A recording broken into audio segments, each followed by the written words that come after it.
No one survives 30 days under Alexander Reed. The whisper travels faster than the elevator doors can close, slipping between cubicles, clinging to the polished glass walls of the 28th floor, echoing in the soft hum of fluorescent lights that never quite warm the room.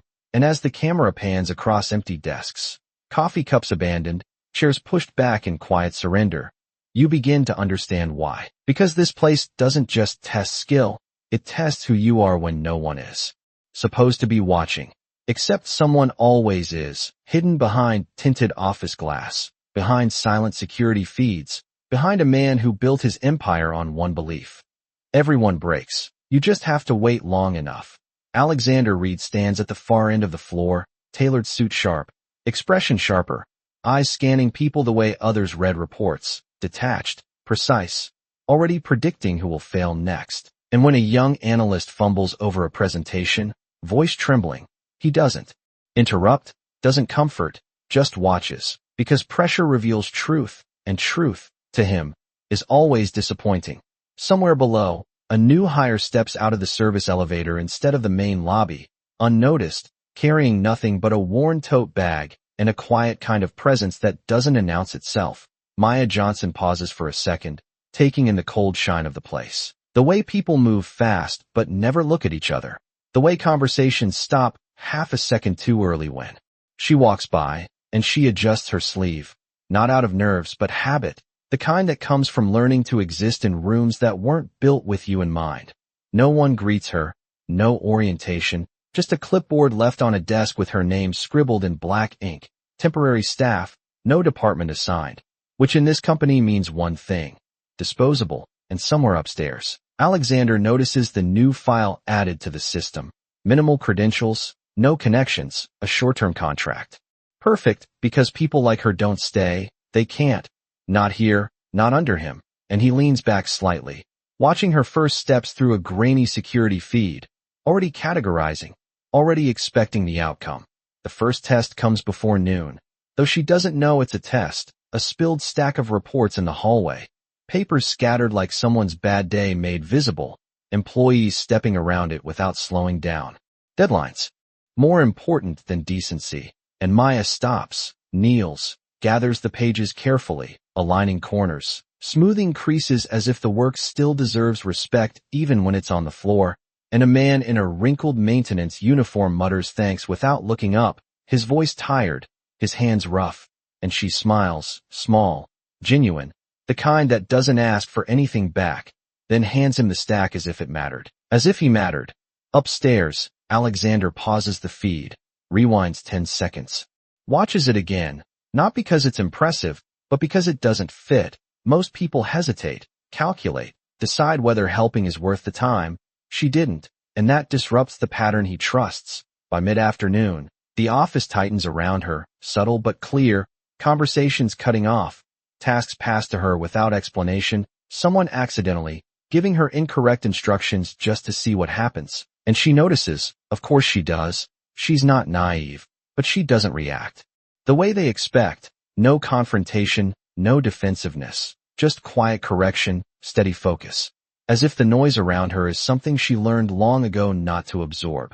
In a break room that smells faintly of burnt coffee, she unwraps a simple sandwich, half of it already set aside before she even takes a bite. And when the same maintenance worker walks in, rubbing his hands together against the cold air conditioning, she slides the extra half toward him without making it a moment. No speech. No attention drawn. Just an act so ordinary it almost disappears, except it doesn't. Not here, not under this ceiling of invisible eyes. Alexander leans forward now, elbows on the desk, watching live. No rewind this time. Because this wasn't staged, this wasn't part of the system he designed. And yet it reveals something he didn't plan for, something that doesn't align with his model of human behavior, and that unsettles him more than failure ever could. By 6 p.m., the office thins out, the city lights beginning to glow beyond the glass, reflections layering over reflections until it's hard to tell what's inside and what's outside. And Maya is still there, not because she has to be, but because the work in front of her isn't finished, and she doesn't leave things incomplete, even when no one would notice if she did. And from his office, Alexander watches her silhouette move through the quiet floor. methodical, unhurried, untouched by the pressure that breaks everyone else. And for the first time in a long time, he doesn't see an ending. He sees a question, and questions are dangerous, because they mean the system might be wrong. And if the system is wrong, then everything he built on top of it might be too. The next morning arrives with the same cold precision, sunlight filtered through glass that softens nothing, and by 8:02 a.m. the floor is already alive with tension disguised as productivity, keyboards tapping faster than necessary, voices lowered just enough to feel controlled, and Maya steps out of the elevator carrying the same quiet steadiness she brought yesterday. Her badge clipped slightly crooked because no one bothered to show her how to wear it properly, and still she adjusts it. Without complaint, walking past a row of eyes that look at her without really seeing her, or worse, seeing her and deciding she does not belong. Upstairs, Alexander Reed does not look at the skyline this time. He looks at the monitors, because something about yesterday did not resolve the way it should have, and unresolved variables irritate him.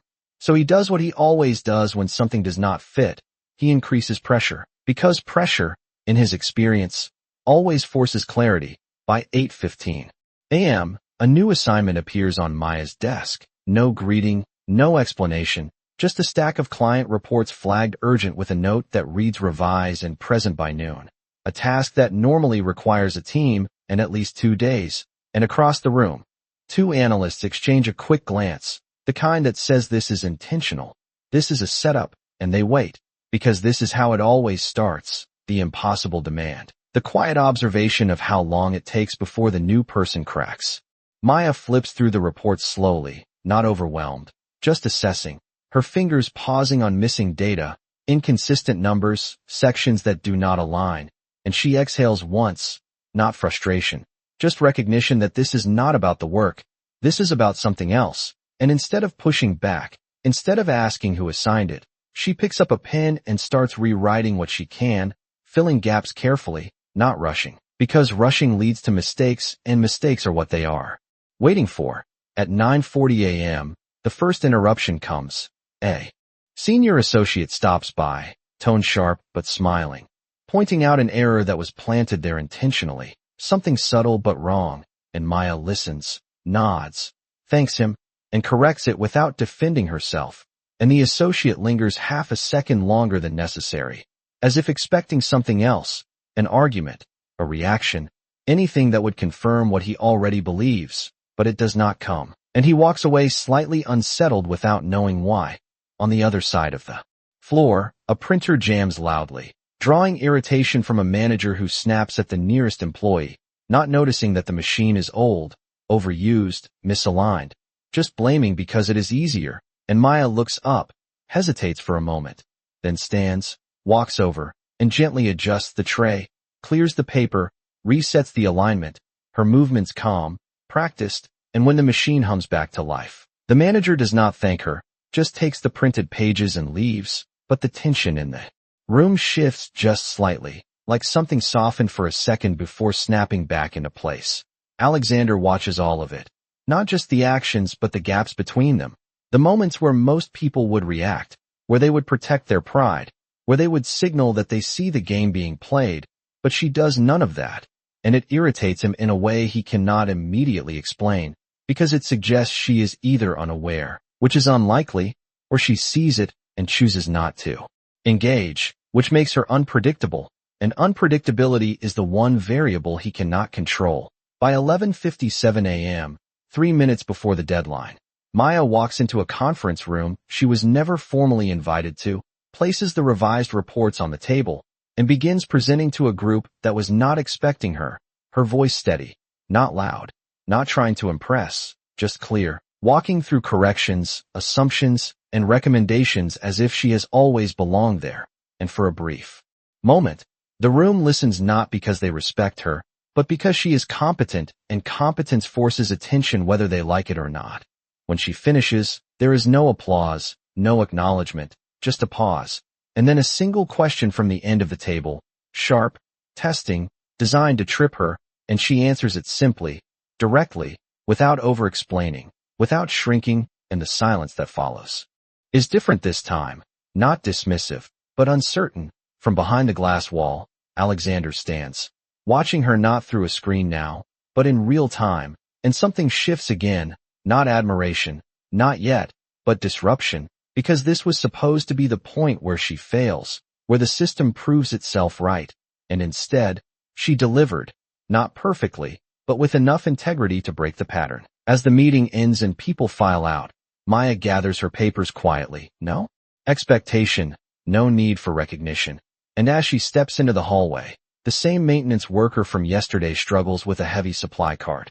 One wheel stuck, movement uneven, and without hesitation, she places her folder down, grips the side of the cart, and helps guide it forward, adjusting her pace to match his, not rushing ahead, not taking over, just walking beside him until it moves smoothly again. And he thanks her again, softer this time, like he is not used to being seen. Twice. Alexander does not rewind this moment. He does not need to, because this one lands differently. This one was not under pressure, not part of any task, not something tied to performance or consequence. This was choice, unobserved choice as far as she knows. And that is the one thing his system was never designed to measure. And as she walks away, blending back into a place that still does not quite accept her, he realizes something that unsettles him more than any failure ever has. He cannot predict when she will break, and for the first time, he is not sure that she will. By the third day, the pattern should have repeated itself, small cracks turning into visible fractures, frustration surfacing in tight shoulders and sharper responses, but instead the floor feels off, like a rhythm that refuses to fall back into place, and Alexander notices it before anyone else does, because disruption is easier to detect than compliance. Maya arrives at 7:58 a.m., 2 minutes earlier than necessary, not to impress, not to be seen, just because she prefers to begin before the noise starts, and she places her bag under the desk, straightens the stack of reports left behind from yesterday, and for a brief second she closes her eyes, grounding herself in a space that does not offer comfort, and when she opens them again, she is already moving, already part of the machine without letting it define her. Across the office, a new scenario unfolds, one that was carefully arranged the night before. An email sent from an anonymous account accusing a junior employee of mishandling client data, the kind of accusation that spreads quickly because fear travels faster than truth. And as whispers begin to form, people distance themselves, conversations cut short, chairs angled away as if proximity alone could become liability, and the employee at the center of it all sits frozen, reading the same message over and over as if repetition might change its meaning.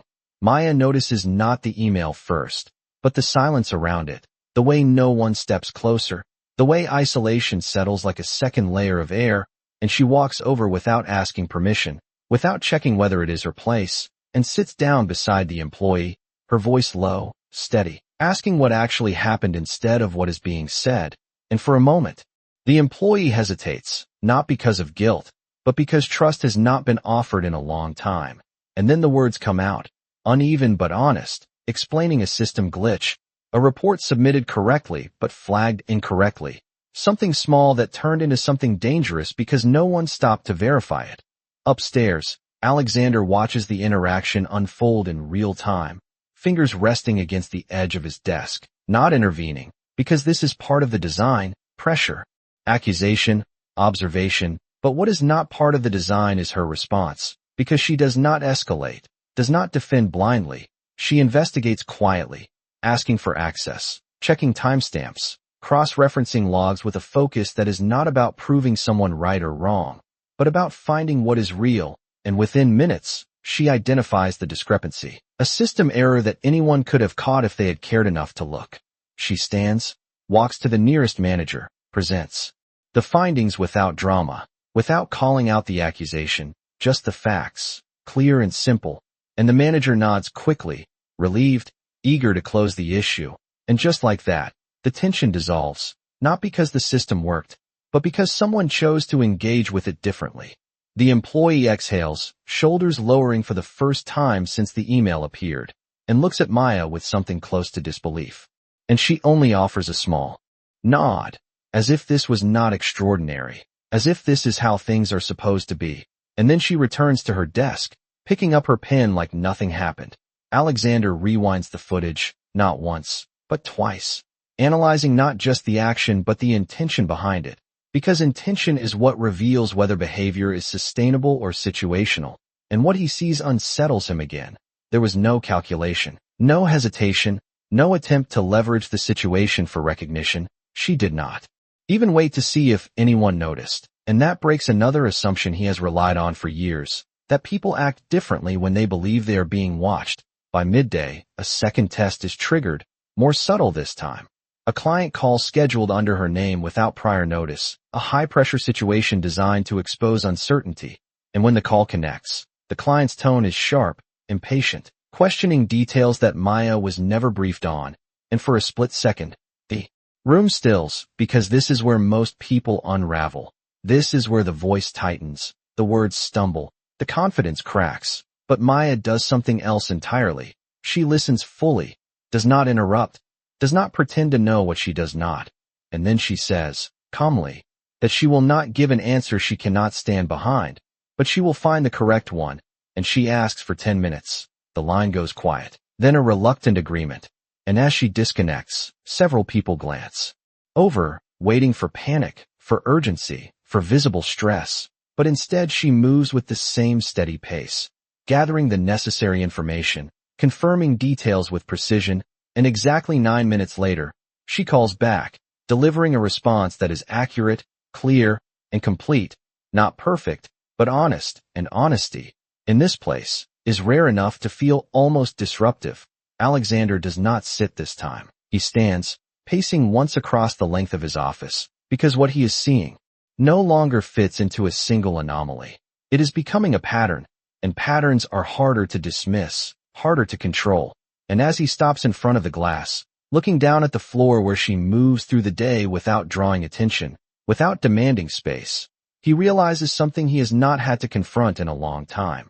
If she is not playing the game, then the game might not matter. And that thought lingers longer than he expects, following him even as the day moves forward, even as the system continues to operate exactly as designed, because somewhere within it, one person has stopped reacting the way everyone else does, and that changes everything.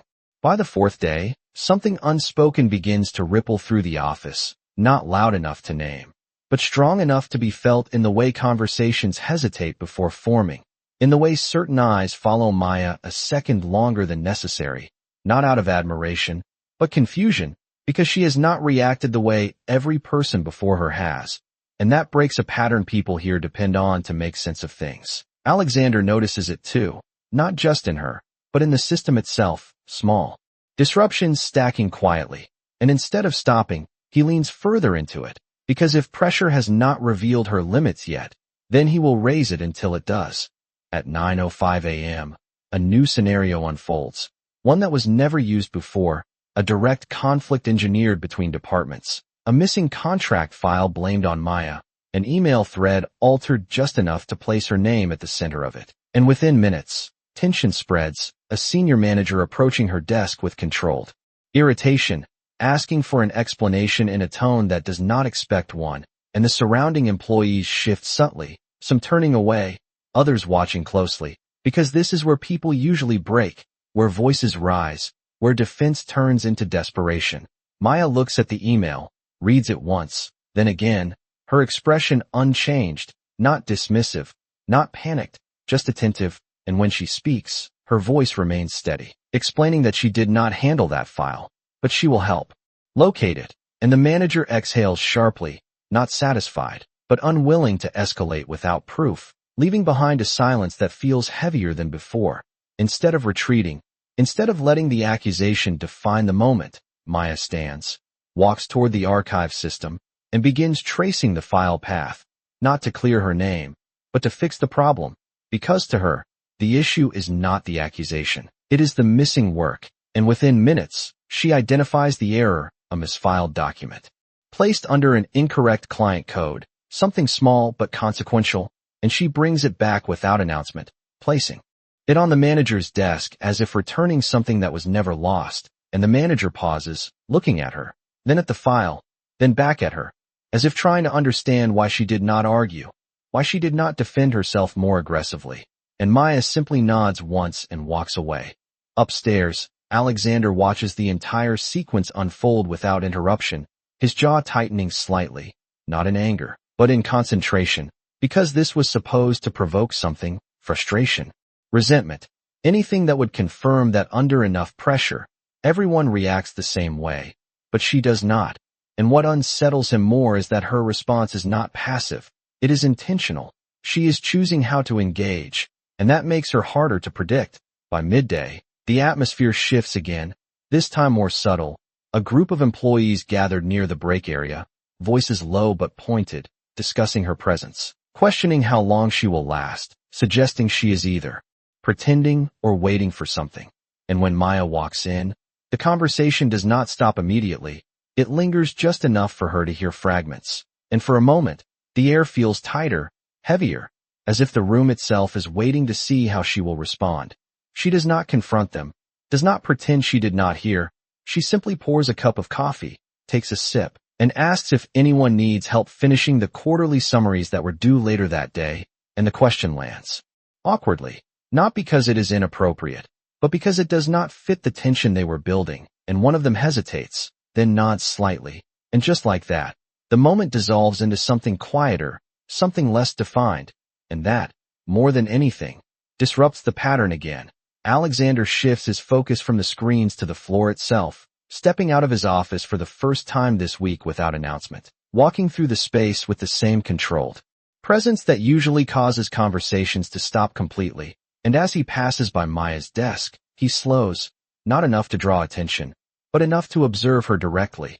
And she looks up, meeting his gaze for a brief second, not intimidated, not overly confident, just present, and then she returns to her work, as if he is just another person moving through the room. That moment lingers longer than he expects, because most people react to him before they even realize it. Posture shifts, tone changes, attention sharpens, but she does none of that, and it creates a gap in his understanding, a space where his usual assumptions do not apply. Later that afternoon, a final test is set in motion, one that removes all structure, no task, no accusation, just absence, a critical system temporarily disabled, leaving employees scrambling without clear direction. And in that uncertainty, behaviors emerge quickly. Some step back, waiting for instruction. Others push forward without coordination, creating more confusion. And in the middle of it, Maya pauses, looks around, and begins organizing what she can, assigning small tasks, not as authority, but as suggestion, her tone calm, inclusive, and gradually, the chaos settles into something functional, not perfect, but workable, and people begin following her lead without realizing they are doing it. Alexander watches this from the edge of the room, no screen between them now. And for the first time, the system he built feels less like a measure of others and more like a reflection of himself, because what he sees in her is not just resilience. It is something he never accounted for, someone who does not need the system to define how they act. And as the floor stabilizes under her quiet influence, he realizes that the question is no longer how long she will last, but what happens if she does.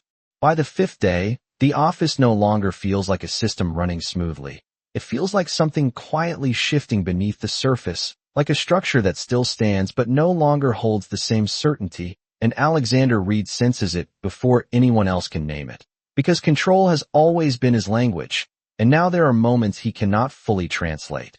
The morning begins with something different, not louder, not more aggressive, but more deliberate, because today is not about pressure.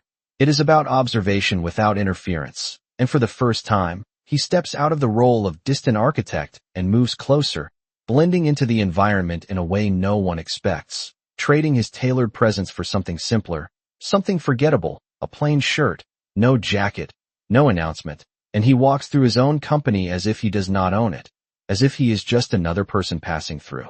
Maya notices the shift before she sees him, not the man himself, but the energy, the subtle difference in how people move, how attention disperses instead of tightening.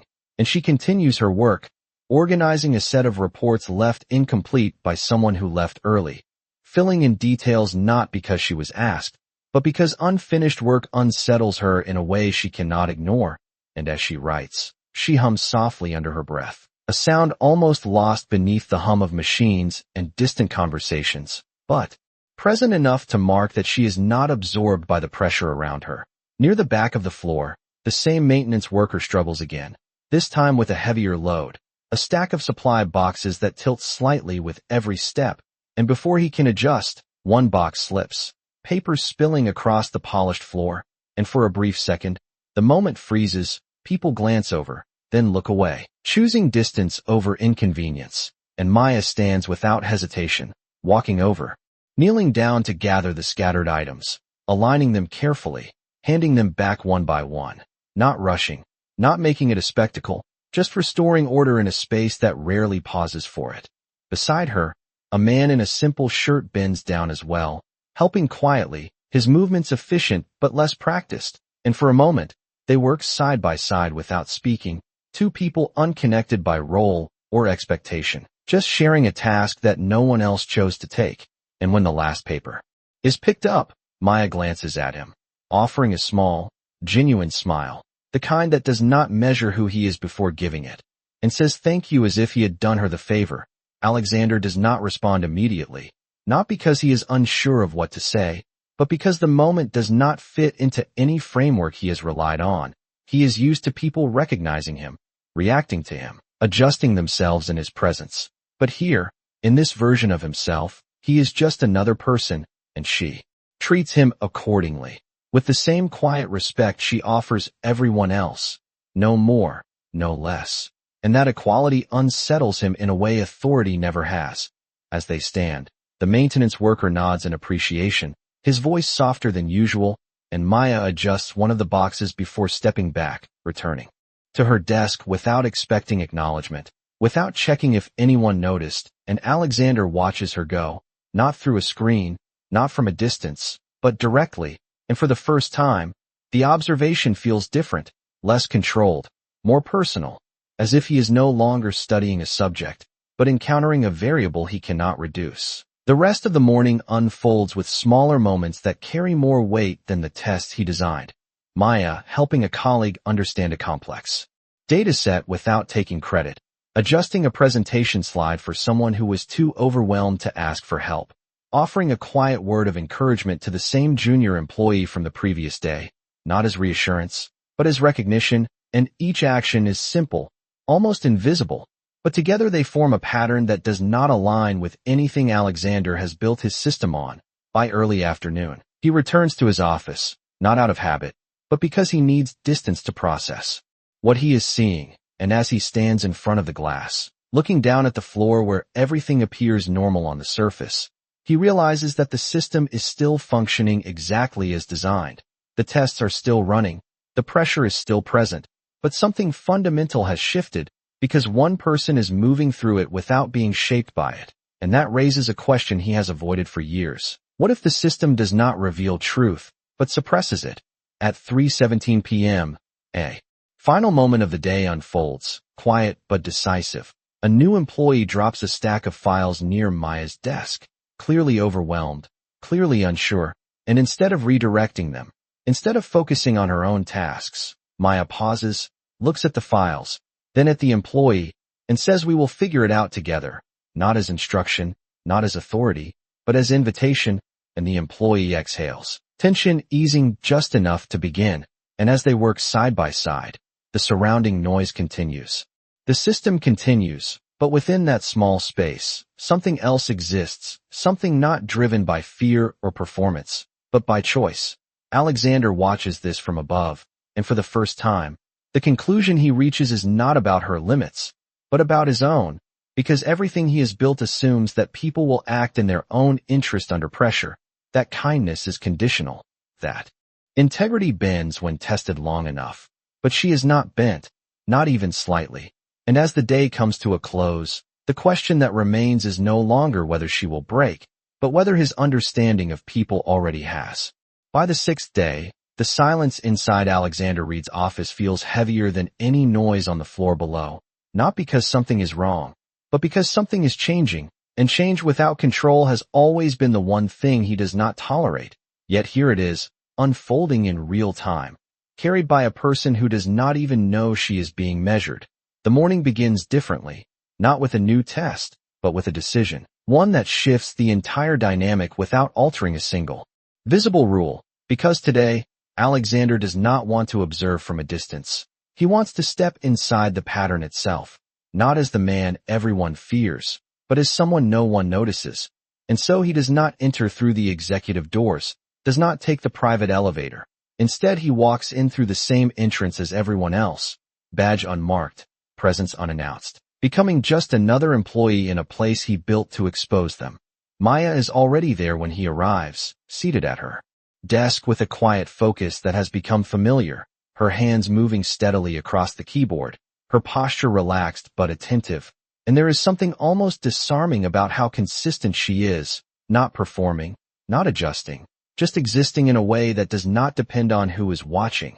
And that consistency is what draws him closer, what makes him step into her proximity instead of staying behind the glass. He approaches under the simplest pretense, a question about a report, something minor, something anyone could ask, and when she looks up, there is no hesitation in her expression, no calculation, just a brief acknowledgement before she listens, fully, without interruption, as if the question itself matters regardless of who is asking it. And when she answers, she does not simplify for him, does not assume he knows less or more. She explains clearly, directly, with a kind of respect that is not tied to status. And when she finishes, she returns to her work without waiting for approval, without seeking validation, as if the exchange was complete the moment the information was shared. Alexander remains there for a second longer than necessary, not because he has more to ask, but because he is trying to understand what just happened, because in that moment, he was not treated as a CEO, not as a figure of authority, but as a person, equal in the interaction, and that is something he has not experienced in years. Throughout the morning, he repeats the experiment in small ways, positioning himself in situations where others would usually react differently, asking for assistance, making minor mistakes, observing how people respond when they believe there are no consequences attached to their behavior. And the pattern holds. Most people adjust their tone based on perceived importance, offering more patience to those they think matter, less to those they do not. But Maya remains unchanged, her responses consistent, her attention steady, her kindness unselective, and that consistency becomes the anomaly he cannot ignore. At 11:22 a.m., a moment unfolds that shifts something deeper. A delivery arrives late, the contents misplaced, and a group of employees begins assigning blame without resolution, voices controlled but edged with frustration, and Alexander stands at the edge of it, watching, waiting to see how it resolves, because conflict is where truth usually surfaces. But before the tension escalates, Maya steps in, not to take control, but to redirect it, asking simple questions, clarifying what is known, what is assumed, and what is missing, and within minutes, the noise quiets, not because she demanded it, but because she changed the focus. And as the issue resolves, people begin to disperse, leaving behind a space that feels lighter, less charged, and Alexander realizes that she is not just resisting the system, she is influencing it. By early afternoon, he finds himself returning to her desk again, this time without a pretense, simply standing there for a moment before speaking. And when she looks up, there is a brief flicker of recognition, not of who he is, but of the fact that he has been there before, and she tilts her head slightly, waiting, not impatient, not overly accommodating, just present. And he asks her something different this time, not about work, but about why she does it, why she helps when no one asks, why she steps into situations that do not belong to her. And she considers the question for a moment before answering, not with a speech, not with something rehearsed, but with something simple, something that lands heavier than he expects. She says because it still matters, even if no one else acts like it does.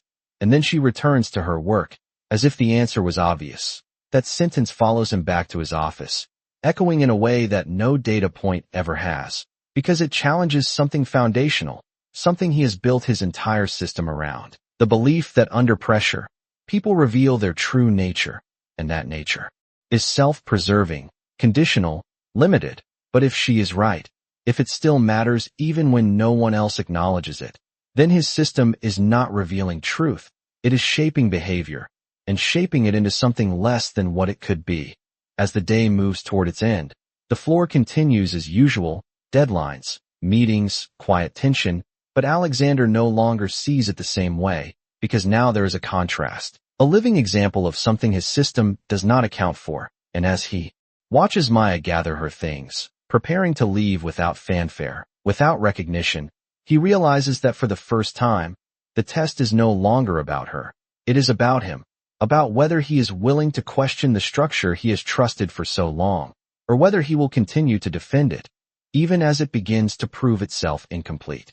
By the seventh day, the shift inside Alexander Reed is no longer subtle. It is something he carries with him into every room, into every decision, like a quiet weight that does not announce itself but changes how he stands, how he observes, how he listens, and for the first time in years, he is not entirely certain that he is right. The morning begins earlier than usual, not because of urgency, but because sleep did not come easily, thoughts looping back to a single sentence that refuses to settle, because it still matters, and as he stands by the glass before anyone else arrives, looking down at a floor that once felt predictable, he realizes that predictability has been his comfort, his control, and now that comfort is being challenged by someone who does not even know she is doing it. Maya arrives at 7:56 a.m., the same quiet rhythm, the same steady presence, placing her bag beneath the desk, aligning the papers left from yesterday, and there is a consistency to her that no test has altered, no pressure has reshaped, and that consistency is beginning to feel less like coincidence and more like conviction. Today, Alexander does not hide behind a different version of himself. He returns to his role, the one that commands silence when he walks through the room, the one that shifts posture and tone without a single word, and as he steps onto the floor, conversations pause, eyes lower, and the system reasserts itself. Immediately, efficient, controlled, familiar, but now he sees it differently, not as strength, but as something imposed. Maya notices him the moment he enters, not because she reacts like the others, but because awareness has always been part of her nature, and for a brief second, her eyes meet his, not with recognition of who he is, but with recognition of presence, and then she returns to her work, not ignoring him, not adjusting, simply continuing, and that simple act lands with more impact than any reaction ever could. By mid-morning, a meeting is called, mandatory, unannounced, a review of ongoing performance, and employees gather around the long conference table, tension settling into the space before a single word is spoken, because this is where pressure is most visible, where evaluation is direct, and Alexander stands at the head of the table, his voice controlled, his tone measured, asking questions that are not just about results, but about reasoning, about choices, about how people think under pressure, and one by one, responses come, careful, calculated, shaped by what they believe he wants to hear, and he listens, not just to the answers, but to the distance between what is said and what is real. When it is Maya's turn, there is a brief pause, not from her, but from the room, as if everyone is waiting to see how this will unfold, and she looks up, meeting his gaze without hesitation, not challenging, not submissive, just present, and when she speaks, she does not shape her answer to fit expectation. She explains what she did, why she did it, and what she would change if given the chance, not to impress, but to be accurate, and there is no performance in it, no attempt to navigate the room, just clarity, and when she finishes, the silence that follows is different, not tense, not dismissive, but uncertain, because it does not fit the usual pattern. Alexander holds that moment longer than necessary, not because he is testing her, but because he is processing something he cannot immediately categorize, and for the first time, he does not respond with correction or approval. He simply nods, a small, almost imperceptible acknowledgement, and moves on. But the shift has already happened. After the meeting, as people disperse, the energy on the floor feels altered, not dramatically, but enough that it can be sensed in the way conversations restart, in the way some glances toward Maya carry something new, not respect yet, but something closer to it than before, and she returns to her desk, unaffected by the attention, continuing her work as if nothing has changed. Later that afternoon, Alexander finds himself standing near her again, not as part of a test, not as a disguised observer, but as himself. And for a moment, he says nothing, just watches her work, the way she moves through tasks with intention, The way she does not rush to finish but focuses on doing it right. And when she looks up, there is no surprise, just a quiet acknowledgement.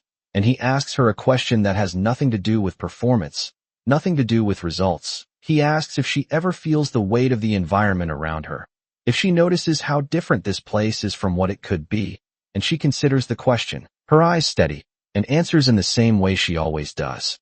Simply, honestly, saying that she notices, but she does not let it decide how she shows up, because if she did, then it would already have taken something from her that she is not willing to lose. That answer stays with him long after the conversation ends, following him back to his office, settling into the quiet space where certainty used to live, and as he stands there, looking out over the city that once reflected everything he believed about control and success, he realizes that for the first time, he is not looking for a flaw in her. He is looking for one in himself. Because if one person can move through his system without being shaped by it, then the system is not as absolute as he believed. And that realization does not feel like failure. It feels like something else entirely, something he has not allowed himself to consider before, the possibility that control is not the same as truth. By the 8th day, the system does not just feel different.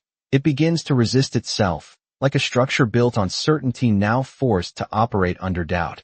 And Alexander Reed stands in the center of it, no longer fully outside the experiment, no longer fully in control of it, because what started as observation has become something else entirely, something that cannot be measured through the same lens. The morning begins with intention, not routine, because today he decides to push the boundary further than before, not to confirm what he already believes, but to challenge what he is beginning to question. And so he authorizes a test he has never used, one that does not target performance or skill, but reputation, the most fragile element in any system, because once trust is damaged, even the strongest individuals begin to fracture. At 9:12 a.m., an internal message circulates quietly, not official, not verified, just enough to spread, suggesting that Maya had been receiving preferential treatment, that her assignments were adjusted, that her presence in key moments was not accidental, and within minutes, the atmosphere shifts in a way that no direct pressure ever achieved. Conversations soften when she walks by, eye contact shortens, and the subtle distance grows, not aggressive, not confrontational, but isolating, and isolation is where most people begin to change. Maya notices it almost immediately, not the message itself, but the absence of what was there. Before, the small acknowledgments, the quiet exchanges, the sense of shared space, and for a brief second, her movement slow, not in confusion, but in recognition, because this is not new to her.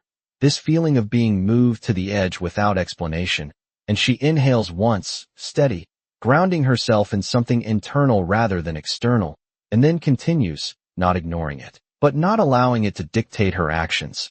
Across the floor, Alexander watches closely, not through screens.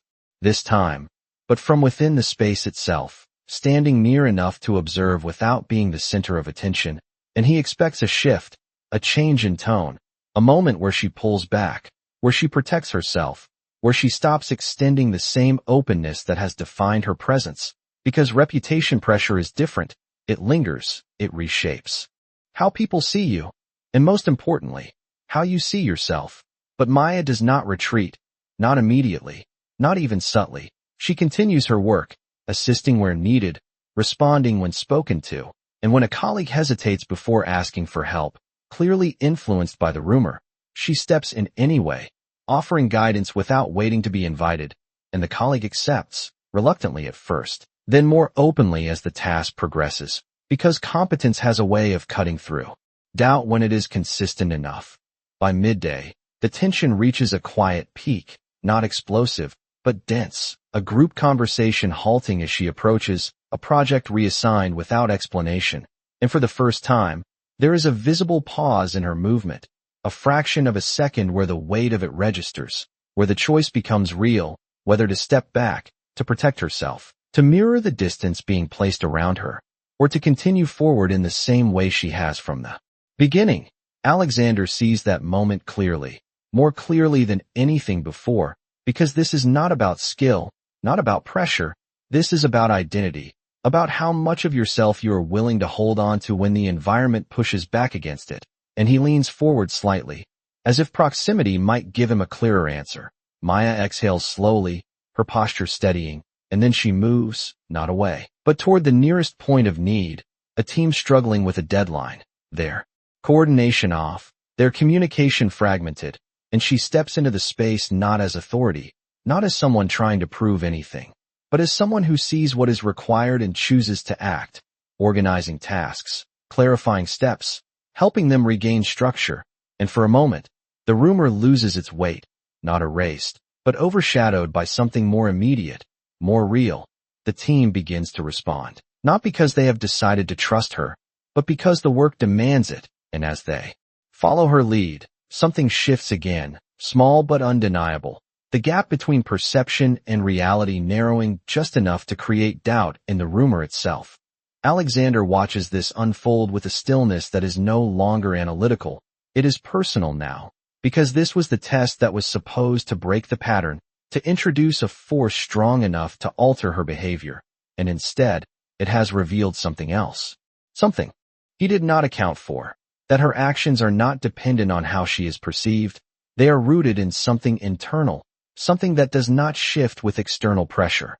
By late afternoon, the message that started it all begins to lose traction, not officially addressed, not corrected, just quietly fading as new tasks take priority, and Maya returns to her desk, the same steady presence, the same quiet focus, as if the day had not carried more weight than the ones before. And Alexander stands there, no longer questioning whether she will change, but questioning something far more unsettling, whether the system he built has been filtering out the very thing that makes people worth understanding.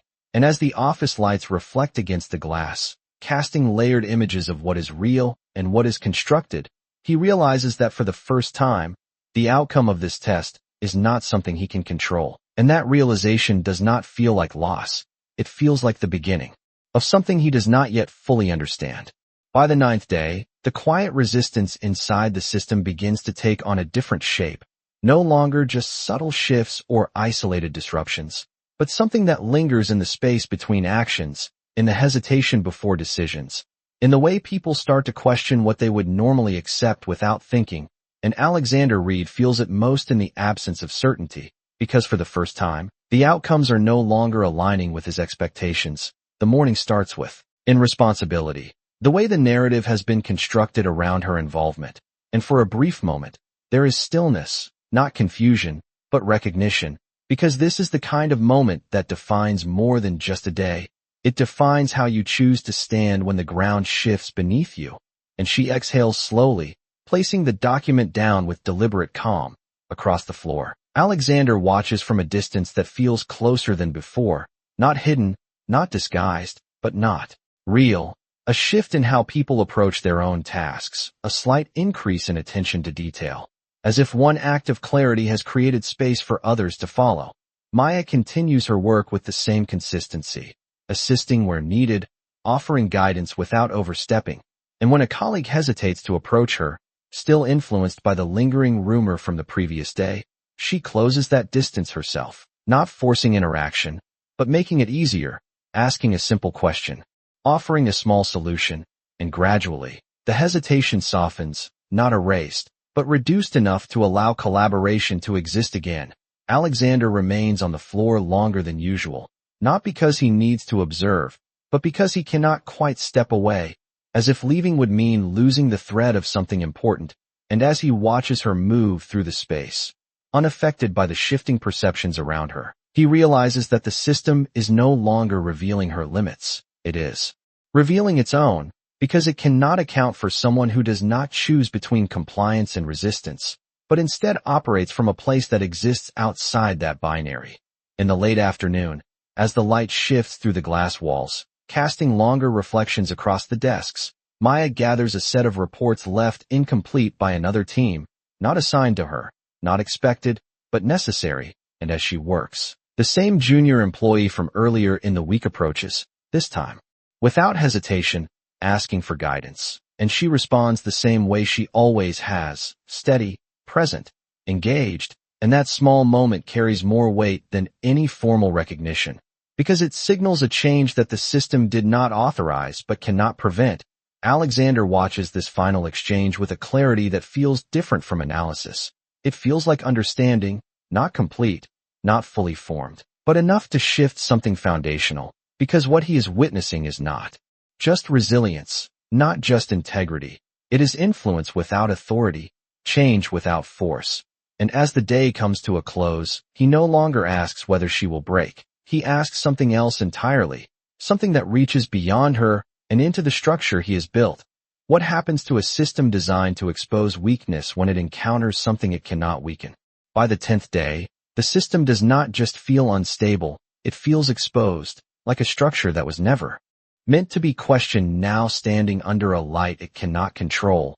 And Alexander Reed stands at the center of it with a clarity that no longer feels comfortable, because what he once trusted without hesitation is now something he cannot fully defend. The morning begins with a silence that carries more weight than noise. Employees moving through their routines with an awareness they cannot quite explain, conversations measured, glances exchanged with more intention, as if something invisible has shifted the rules without rewriting them. And Maya arrives the same way she always does, steady, present, unaffected by the subtle tension that lingers in the air, placing her bag beneath the desk, aligning her workspace, grounding herself in a consistency that has become the one constant in an environment built on disruption. Today, Alexander does not initiate a test immediately, not because he cannot, but because he is no longer certain what he is trying to prove, and that uncertainty is new, unfamiliar, something he has spent years avoiding. Yet it follows him as he walks the floor, observing not just her, but everyone, noticing how the system influences behavior, how pressure shapes choices, how quickly people adjust to protect themselves. And for the first time, he sees it not as efficiency, but as limitation. At 9:30 a.m., a situation emerges without his design, a real issue, unscripted. A major client raising concerns about inconsistencies in a report, the kind of problem that carries consequences beyond internal dynamics. And the response from the team is immediate but fragmented, voices overlapping, responsibility unclear, urgency replacing coordination. And Alexander pauses, recognizing that this is not a test he created, this is reality, and how it unfolds will not be controlled by him. Maya notices the shift in energy before the details reach her, the way urgency changes the rhythm of the room, and she stands, not because she was assigned, but because the need is visible, and she steps into the space where confusion is highest, asking for the data, reviewing the inconsistencies, her focus narrowing to what is real rather than what is assumed. And as she works, others begin to align around her, not because she commands it, but because clarity draws attention in a way authority cannot. Alexander watches from a few feet away, not intervening, not directing, just observing how the system behaves when it is not being manipulated. And what he sees is both familiar and different. Familiar in the way people default to urgency, different in the way Maya moves through it. Not rushing, not amplifying the pressure, but reducing it by focusing on what matters. And within minutes, the source of the inconsistency becomes clear, a misalignment between two datasets that had been updated at different intervals. A simple issue made complex by assumption.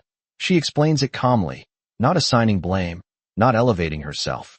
The head of the room, not behind a screen, not removed, but present, his posture composed, his expression controlled, and for a moment, he says nothing, allowing the silence to settle, not as pressure, but as space. And when he finally speaks, his voice carries a tone that is different from before, less sharp, less measured for control, more deliberate in meaning. And he begins not with data, not with performance metrics, but with a statement that shifts the entire room, explaining that the systems in place were designed to test behavior, to reveal how people respond under pressure, to identify patterns that could be predicted and managed. And as he speaks, the room listens in a way it never has before, not out of obligation, but because something in his tone signals that this is not the same conversation they have heard before. Maya watches him, her expression calm, attentive, not surprised, not defensive, just present. And as he continues, he does something that has never happened in this space. He acknowledges that the system, while effective in producing results, has also created limitations, shaping behavior in ways that may not reflect who people are, but who they feel they have to be. And that acknowledgement lands heavier than any criticism ever has, because it is not directed outward, it is directed inward. Across the room, employees shift slightly, some exchanging glances, others remaining still, processing something that challenges the structure they have adapted to. And Alexander continues, not with justification, not with defense, but with clarity, explaining that over the past days, he has observed something that does not fit the system, something that operates outside of it. And as he says this, his gaze moves briefly toward Maya, not isolating her, not exposing her, but recognizing her presence in a way that is impossible to ignore. Maya does not react outwardly, but there is a subtle shift in her posture, not tension, not discomfort, just awareness, because she understands that this moment is not about her alone. It is about something larger, something that extends beyond individual experience. Alexander pauses, just long enough for the weight of his words to settle, and then he does something that no one in the room expects. He reveals that the tests, the pressure, the constructed scenarios were not accidents, but intentional, designed to observe, to measure, to control outcomes. And the room stills completely, the silence now different, not uncertain, but charged, because the environment they have been navigating is no longer abstract. It is defined, and with that definition comes a shift in how it is understood.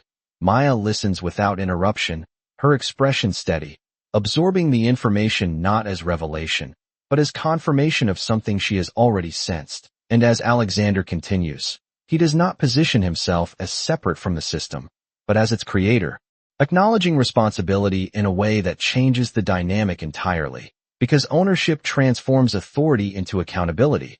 By the time he finishes, the room is no longer the same, not in structure, but in perception, because what was once accepted as normal has been reframed, and that reframing creates space for something new to emerge, even if it has not yet taken shape. Alexander steps away from the head of the table, not retreating, but repositioning himself within the room. No longer above it, but within it, and for a moment, his gaze meets Maya's again, this time without distance, without hierarchy, just two people standing in the same space. And in that moment, the test that once defined everything dissolves, replaced by something that cannot be measured the same way. Maya holds his gaze briefly, then nods once, not in agreement, not in validation, but in acknowledgement. And that simple gesture carries more meaning than any words, because it recognizes the shift, without needing to define it. As the meeting begins to dissolve, people rising slowly, conversations starting in lower tones than before, the atmosphere feels different, not resolved, not fully understood, but open in a way it has never been. And Alexander remains where he stands for a moment longer, not observing, not analyzing, just present, because for the first time, the system is no longer the center of his focus, the people within it are, and that change, more than any test, marks the beginning of something that cannot be reversed. By the 12th day, the silence that follows the truth feels louder than any pressure that came before, not because it is empty, but because it is full of something unfamiliar, something the system was never designed to hold. And as the office resumes its rhythm, it does so with a subtle hesitation, like a structure learning how to stand without the weight it once depended on. Alexander Reed does not return to his office immediately after the meeting. He remains on the floor, not as an observer, not as a controller, but as someone who is now part of the environment he once stood above. And that shift is visible in the way he moves, slower, more aware, no longer scanning for failure, but noticing what is present. Maya returns to her desk the same way she always has, no change in pace, no adjustment in posture, as if the revelation that reshaped the room did not alter her center. And yet the space around her is different, not dramatically, but enough that it can be felt in the way people approach her, not with the same hesitation as before, but with something more open, more willing, as if the distance that once defined her presence has begun to dissolve. The morning unfolds with a series of small moments that carry more meaning than any formal change. A colleague asking for her input without second-guessing. A manager clarifying expectations instead of assigning blame. A conversation that continues instead of stopping when she walks by. And each of these moments is simple, almost ordinary, but together they create a pattern that feels new, not imposed, not directed, but emerging. Alexander notices it all, not through screens, not through reports, but directly. And for the first time, he does not feel the need to intervene, because what is happening is not the result of a test. It is the result of choice, and that distinction changes everything.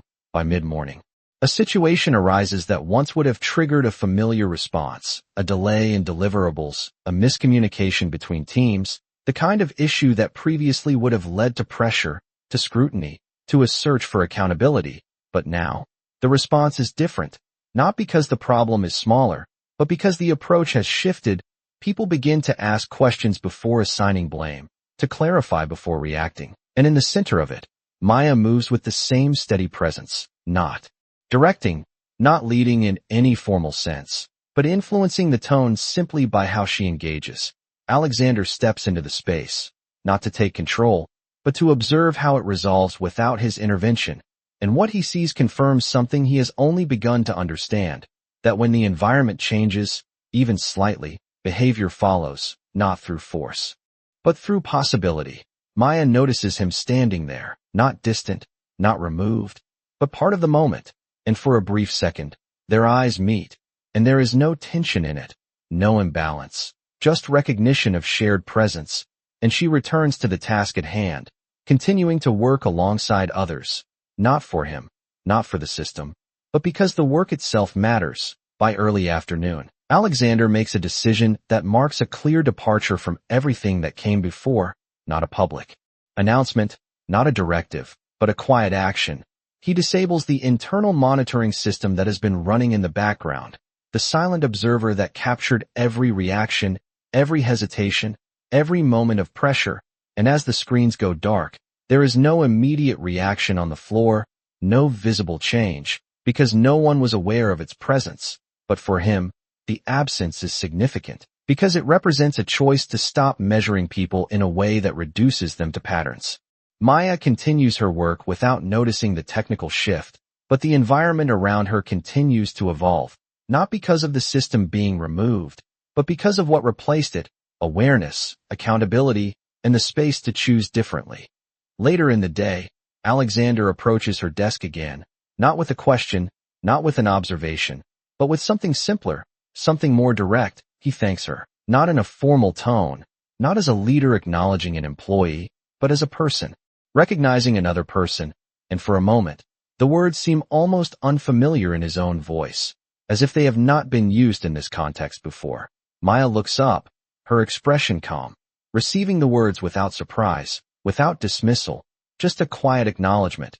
And she responds in the same way she always has, simply saying that she was just doing what needed to be done. And then she returns to her work, not holding on to the moment, not defining it, just allowing it to exist. That exchange lingers with Alexander longer than any data ever has, because it is not transactional. It does not fit into the structure of performance and reward. It is something else entirely, something that exists outside of the system he built. And as he walks away, he realizes that the change he has been searching for is not something that can be implemented through design.